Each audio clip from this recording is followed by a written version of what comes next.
التحاليل عمرها ما تسبق الشكوى، قاعدة.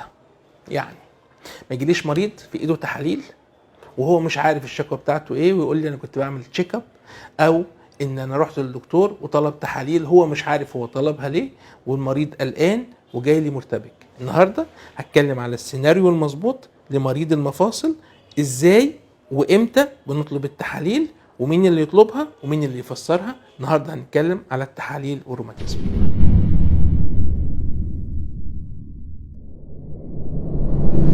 اهلا وسهلا بيكم في دمتم سالمين.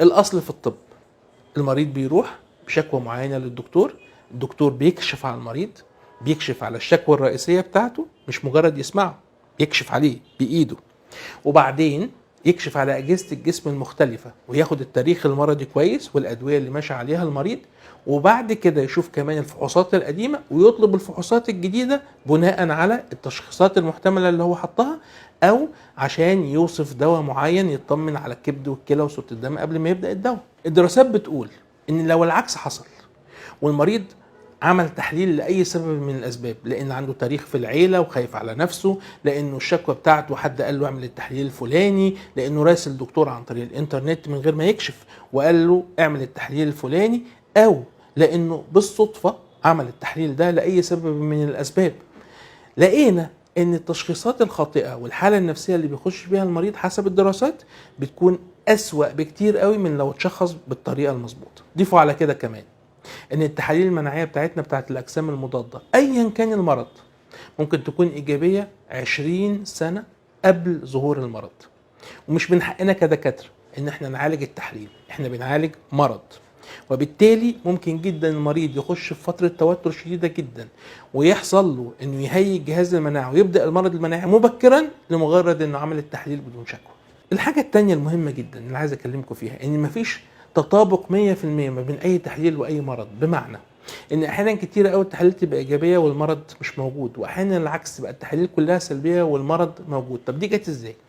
ببساطه هرجع لورا شويه. دايما المرض بيسبق التحليل، بمعنى ان الناس اشتكت من شكوى والطب تقدم وبدانا ناخد تحاليل وقلنا نقيس مثلا السكر، فعرفنا ان في ناس صايمه عندها السكر فوق ال 110، قلنا بس اللي عنده صايم فوق ال 110 يبقى عنده سكر. بعد 20 سنه جه دكتور وقال لك لا، في ناس عندها اعراض وسكرها كويس الصايم، نعمل سكر بعد ساعتين. بعد 50 سنه جه واحد تاني وقال لا، طب ما فيه هيموجلوبين سكري نقدر نقيس بيه 3 شهور، والعلم بيتطور ودلوقتي بنتكلم على مقاومه الانسولين، نقيس الانسولين. كل الاعراض والامراض دي موجوده قبل التحاليل بسنين، وبالتالي معظم الهيئات العالميه بتقول ان التشخيص لابد ان يكون من قبل، كلمه بحبها قوي باللغه العربيه، طبيب حاذق. حاذق دي معناها ذو خبرة مع المؤهلات المظبوطة وبيفهم في هذا المرض، وإذا المرض ده مش تبعه يحولك على التخصص الآخر.